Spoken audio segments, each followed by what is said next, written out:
Good morning everyone. Today we will discuss first chapter of chemistry of class 9th and the name of the chapter is matter in our surroundings.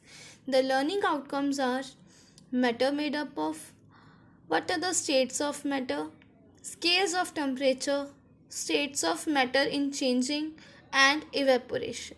Here the introduction to the chapter universe is made up of matter and radiation. But what is matter? Anything that has mass and occupies space is called matter. Examples of matter are air, water, food, plants, animals, books, desk, planets, sun, clouds, stones, bricks, stars, even then a particle of sand or a small drop of water. Is love or hatred matter? No, because these are emotions. They don't possess mass and occupy space. We all know about this thing that matter has three physical states: solid, liquid, gas, and the arrangement of molecules in the given respective solid, liquid, gas are shown there. Solids can be changed into liquid by the process of fusion, and liquid interconvertible into solid by the process of solidification. Liquid change into gas by the process of vaporization, and gas get back into liquid by condensation. Our Indian philosopher Maharishi Nanda classified matter as Padarth into 5 basic elements. These are known as Panch Tattva, and these 5 elements are air, earth, fire, sky and water. According to their view, everything was composed of these 5 elements, either it is living or non-living. But how or what is matter made up of? Matter is made up of very small particles. This can be proved as followed by activity 1 to show that matter is made up of particles. Put some sugar cubes in a beaker which contains some water. Let it be 50 ml. Stir the sugar cubes with the help of glass rod. But at last we get the sugar solution but of the same quantity as of the water, 50 ml. So we can say that the sugar particles get space between the particles of water, so the volume remains unchanged. There is no change in the volume of water or sugar solution. They both are 50 ml. In our second activity, we will discuss about how small these particles of matter are. Let us take 2 or 3 crystals of potassium permanganate in 100 ml of water in a beaker. This solution acquires purple color because of potassium permanganate.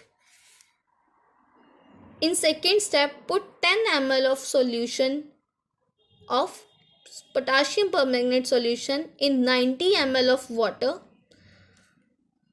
in another beaker, and it's again colored, but the color becomes fainter, that means lesser than the first beaker. Put 10 ml of solution prepared in second beaker and add into a third beaker of containing 90 ml of water, but its solution is colored, but its color is fainter than the second beaker.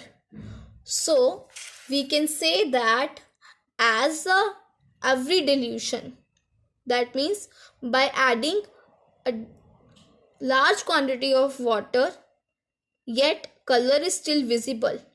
But the conclusion is that one crystal of potassium permanganate must contain million of tiny particles, that means small particles which are very small in size, so they can be seen by our naked eyes. These can be seen by microscope present in the biology laboratory. Our next topic is diffusion. The spontaneous movement of particles from a region of higher concentration of region to lower concentration is known as diffusion. To understand the diffusion, let us take an activity of activity 4. The aim of this activity is the particles of medium move and fill up the gaps between the particles of other medium in which they are added. Let us take Add a drop of red or blue ink slowly in water kept in the beaker and observe. Here we see the observations.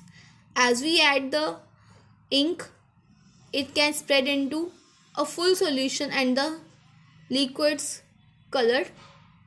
At the same time, we add a drop of honey in the second beaker, but due to of the viscosity of the honey, it can be dissolved into water as faster as honey or ink. So observation is that as soon as a drop of ink or honey is added to water, the process of diffusion starts. But diffusion is faster in case of ink, not in honey, because ink is having light particles than honey. So the conclusion is that matter is made up of very tiny particles and that move continuously to mix with each other, having vacant spaces between them, the other medium. Our next activity is to show particles of matter attract each other.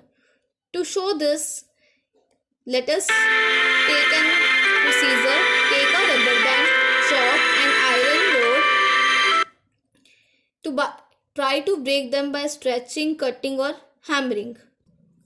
You see that the forces are attract each other. Rubber band can be break by stretching.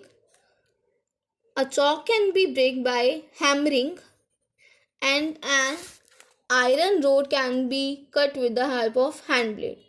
The observation and explanation of this activity will be that we will be unable to break iron rod by hammering or by stretching because there is a large force of attraction between the iron rod.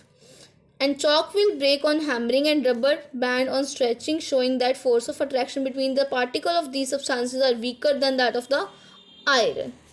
These all are the characteristics of particles of matter, that particles of matter are very small in size, they are continuously moving, they intermix with each other, and they possess mass, they attract each other.